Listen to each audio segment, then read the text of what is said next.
Аңызға айналған батыр қыз. Әлия Молдағұлова 1925 жылдың 15 маусымында Ақтөбе облысы Қобда ауданы Бұлақ ауылында дүниеге келген. Әлия өзінің мәңгілік ерлігімен отанға, туған жерге деген сүйіспеншіліктің үлкен биігін көрсеткен жан. 19 жасқа жетпеген батыр қыз өз ұлтының қаһарманы болып тарихта қалды.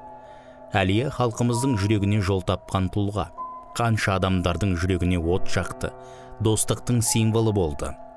Әлия Молдағұлованың ерлікпен қаза тапқан Новосокольники деген қаласында батырдың 3 ескерткіші бар. Ескерткіштер көрнекті жерлерге қойылған. Мәдениет үйі, мектеп алдында орналасқан батыр қыздың ескерткіші қалаға көрік беріп тұр.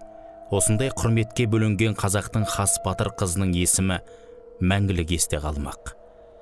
Әлияның мәңгілікке бастаған ерлігі 1944 жылдың 14 қаңтарында халық санасында жатталып қалды. Ленинградта Новосокольники дно деген ірі үлкен маңызы бар темір жол бойында соғыс жылдары 1941 жылдан 1944 жылға дейін фашистер тұрақтайды. Әлияның қасындағы майдандағы сыңары Надежда Матвеева екеуі Новосокольники дно бекінісін алуға бел буады. Оның алдында олар Әлияның бойындағы қайратты ерлігімен Федрунова, Воево, Валдина деген деревняларды алған. Сол шайқаста Монакова деген жерде кеңес әскерлері және жау әскерлерін қосқанда 50 мың адам қаза тапқан. Әлия Молдағұлованың денесі де осы жерде жерленген. Аталған бекіністі алу үшін болған шайқастан соң аппақ қардың үсті қызыл қанға боялды. Айқас кезінде атылған оқ бомба арасында еңгезерде ерлер арасынан суырылып шығып бойында от ойнаған қазақтың батыр қызы Әлия отан үшін алға деп жауға қарсы барлығын шақырады. Әлияны неміс офицері қатты жаралайды. Отан үшін отқа түсіп, батыр қыз 14 қаңтар күні қаза табады. Поляков деген санитарлық бригада батырды көтеріп алып, жараланған солдаттардың қасына алып келеді. Сол мезетте жоғарыдан бомба түсіп барлығы қаза табады. Шинелінің жартысы өртенген Әлияны Байков деген кісі өзінің үйінің алма бағына жерлеген екен.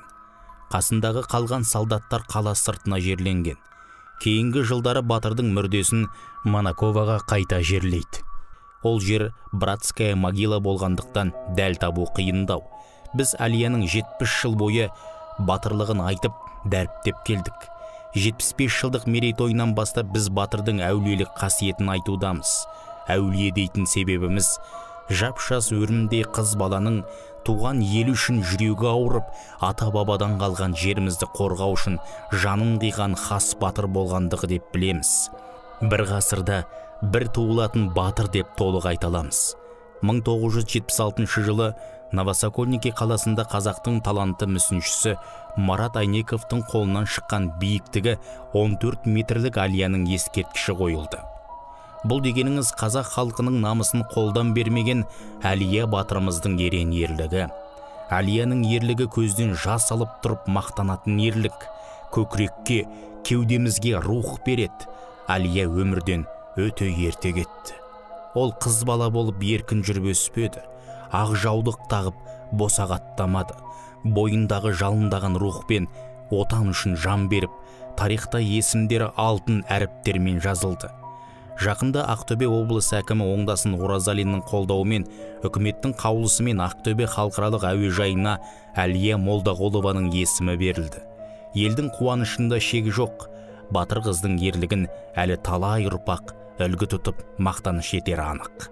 Әлия Молдағұлованың өмір жолын зерттеуге 45 жыл өмірін арнаған ардақты азамат Қос Шынар Әлия Мәншік қоғамдық қорының жетекшісі Ғалымжан Байдербестің еңбегі өте зор.